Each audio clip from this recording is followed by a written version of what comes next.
আজ আমি আমার সোনার জন্য স্পেশাল খাবার তৈরি করছি। স্পেশাল খাবার বলতে এটা হলো ব্রেডের স্যান্ডউইচ। তো স্যান্ডউইচ বলাটাও ভুল হবে, এটা হলো রুটির পকোড়া যাকে বলে।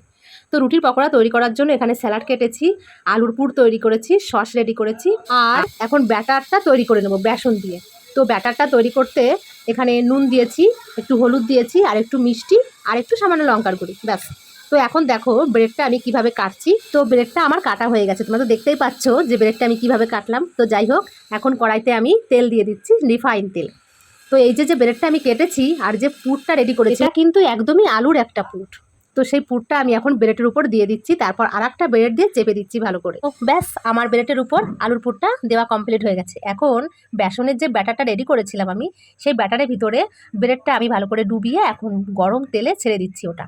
এটা কিন্তু একদম লাল লাল করে ভাজতে হবে, এটা নর্মাল আঁচেই ভাজতে হবে, বেশি আঁচে দেওয়া যাবে না, কারণ ভিতরটা তাহলে সিদ্ধ হবে না আর ভাজাটাও ভালো হবে না। তো সেই জন্য নর্মাল আঁচে আস্তে আস্তে করে ভাজতে হবে, যাতে বেশ সুন্দর ভাজাটাও হয়, বেশ ভালো লাগে খেতে, খাস্তাও মনে হয়। তো দেখো আমার স্যান্ডউইচটা রেডি হয়ে গেছে।